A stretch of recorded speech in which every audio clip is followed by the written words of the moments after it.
everyone, welcome back to my channel. Today I'm going to be revealing all of the books that I read in the month of March. It was a pretty good reading month for me, I guess particularly just because I'm in a young adult literature class and we're reading a lot of books in that, like we have to read a book or two a week. So I've been pretty good about getting a lot done. I definitely wish I could have finished Empire of Storms this month. So now it's just going to be on the April TBR, but oh well. So let's jump into the books that I read in the month of March. So the first book that I read this past month was A Step from Heaven by Anna, and this was a book for my young adult literature class. So it kind of tells the story of a young girl who is leaving Korea, and she believes that she is leaving to go to heaven, because the word for heaven is also the word for America in Korean, I believe. So she travels to America and she really struggles with her identity between being Korean but also wanting to be American. This book like broke my heart. There were some really horrible things that happened to this family coming to America, but it really shows the resilience of all of these characters. The author is Korean, and she immigrated to America, and so she kind of used it to influence how she wrote this story. It is fiction though, but this was an absolutely beautiful book. I think I gave it 4 stars. So if you are looking for something that's a little bit different, that's Korean American, and really kind of like covers an entire like young adult lifespan from the time she's probably 3 till she's like out of college. That's the span it covers. So if you're looking for something a little bit different, I recommend this book.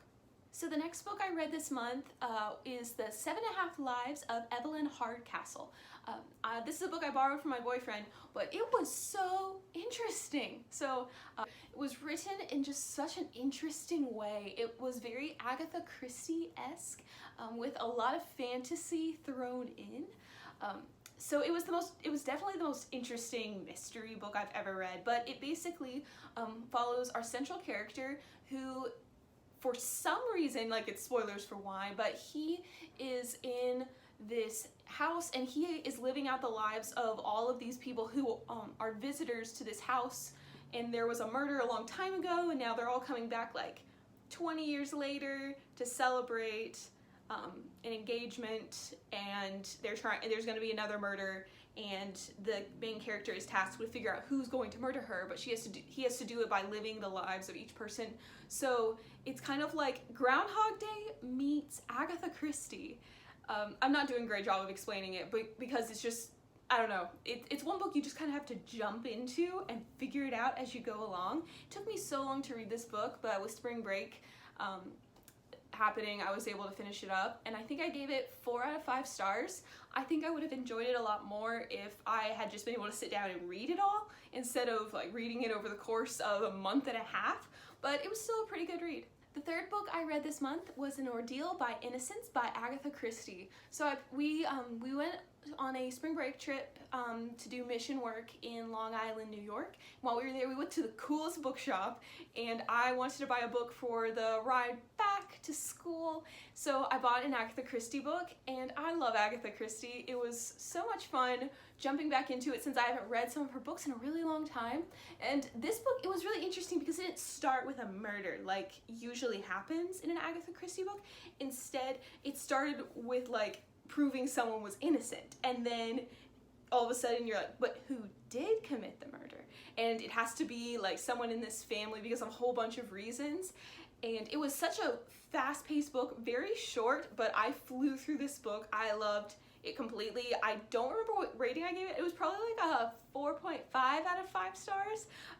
Still not my favorite Agatha Christie book, but it was written so well. So if you are an Agatha Christie fan and you are looking for something to read after you've read Murder on the Orient Express and Then There Were None, pick up An Ordeal by Innocence. The fourth book I read this month was The Spirit Catches You and You Fall Down, A Hmong Child, Her American Doctors, and the Collision of Two Cultures by Fatima. So this is a book that I read for my medical anthropology class, and we read ethnographies in this class, which are kind of like a snapshot of a culture told in more literary format instead of like a scientific format. So this was written by a journalist, not an anthropologist, which honestly makes this so much more interesting because sometimes anthropological writing could be super boring, and I'm saying this is an anthropology major. Like, more journalists and English majors should be writing their ethnographies.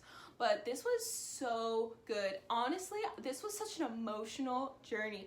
Anyone that was around while I was reading this book would just hear me rant about this whole situation. So, what happens is, in the Hmong culture, they believe that epilepsy is kind of more like a gift that allows someone to talk to their gods and is able to talk to ancestors and all of that. So this family, they have a daughter named Leah after they immigrate from Laos that has epilepsy, like extreme epilepsy. And it's heartbreaking how sick this child is, and they understand that she's sick, but at the same time they don't respect the American medical system. But the doctors are trying to convince them that that their way of understanding medicine is wrong. And so you have that whole story, but at the same time, the author is going through and really explaining the Hmong culture and why they believe the way they do. And you come out of it with this moral and ethical question, like, who was right?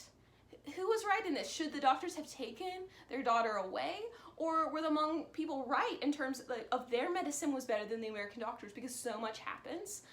It was definitely, it wasn't a quick read at all. It was pretty dense, but it was such a good book. So I gave it 5 out of 5 stars, and if that sounds interesting at all to you, I recommend picking it up. So one of my favorite books that I read this entire month was this next one. It is called Pedro and Me, Friendship, Loss, and What I Learned by Judd Winick. And so this is a graphic novel, and usually I like graphic novels okay, but they're always I don't know, on and off. But this one, I'm so glad this was a graphic novel. So the author, he was telling his story. So he was on this show on MTV called The Real World. That was before my time, but apparently it was a really big deal. And he is a cartoonist. So it talks about his journey going through the TV show and living with someone who is HIV positive. And his name is Pedro, and he's a real person, and he contracted HIV when he was 17, and he actually died when he was only 22 from AIDS complications. This story, it was so good. They really showed the importance of education. Pedro used the time that he had left on Earth to spread HIV awareness and educate people about it. And in the 90s, that was so important because there was so much stigma, and there still is today. So this, Pedro had a huge influence on people and inspired more people to continue doing the same thing.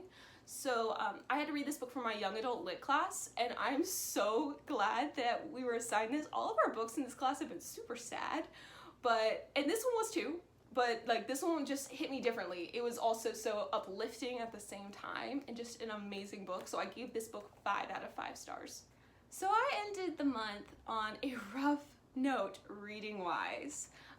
So my last book I read was Boy Meets Boy by David Levithan. And I had heard a lot of good things about David Levithan. And so I had to read this book for my young adult lit class. And I was like, okay, this is gonna be fine. This will probably just be like a regular contemporary romance novel. I can't even tell you what this book actually is. It took me, so I was reading it, I'm like, this just doesn't seem realistic in the slightest. No high school on Earth is like this. And then I got about 30 pages in, I'm like, maybe it's a satire, and that's what this is going for. But then the rest of the book was not satirical at all. So I'm so confused what the author was trying to do in this.